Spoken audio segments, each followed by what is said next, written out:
You ever feel like you're just putting on a mask to get through the day?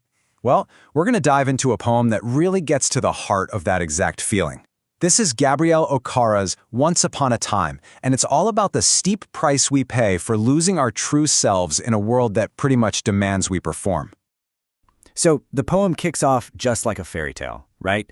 A father is telling his son about a time that sounds almost mythical now. He's painting this vivid picture of a world where people's emotions were just out there, totally honest. It really sets the stage for the massive contrast that's about to come. All right, so let's really step back into this world the speaker is remembering, a time that was defined not by what people said, but by this raw, completely unfiltered emotional honesty. See, in this Once Upon a Time, what you did and what you felt were the exact same thing. A laugh wasn't just some noise you made. You could actually see it in their eyes. And a handshake? That wasn't just a cold formality. No, it was a genuine welcome that came straight from their hearts. There was zero space between what people felt inside and what they showed to the world. But yeah, that was then. The poem just yanks us right into the present day. And it's a completely different reality. This cold, calculating world the speaker now lives in. And you can see the change so clearly here. That real, heartfelt laughter, gone. It's been replaced by a laugh that's only with their teeth. It's all for show. And their eyes? They're now ice block cold, just looking right past you, probably searching for some kind of advantage. All that warmth has just completely evaporated. And you know, this change is physical too. Take the handshake. It went from being the symbol of a real connection to just an empty gesture. Now it's a moment of cold calculation. One hand shakes yours while the other is, metaphorically, searching your pockets to figure out what you're worth to them. Even the friendly words don't mean anything anymore. That invitation to feel at home is just a line people say, and believe me, it has a very strict expiration date. You can visit once, maybe twice, but try for a third time? That door is going to be shut right in your face.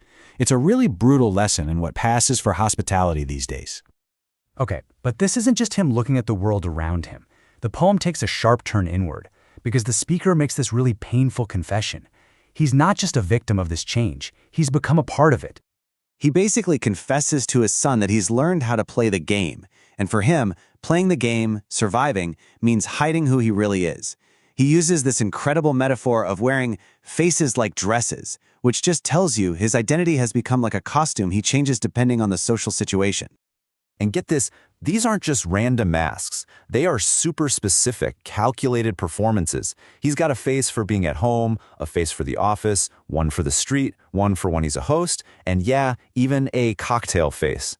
The real person, he's buried somewhere deep under all these layers of conformity. He calls this whole process learning muting things. What a powerful way to put it, right? He's not just hiding his feelings, he's actively silencing his own soul, just to fit in. So what this all means is that he's basically become fluent in this new language of dishonesty. He's mastered saying one thing while feeling the complete opposite. It's almost like a chilling, step-by-step guide on how to lose your own authenticity. But mastering this game, learning to be so insincere, it doesn't bring him any kind of peace. Not at all. In fact, it leads to this absolutely horrifying moment of self-realization. He finally takes a hard look in the mirror, and he sees right past all the masks, all the performances. And the thing looking back at him, it doesn't even feel human anymore. The reality of what he's become just completely repulses him. And this is the peak of his pain.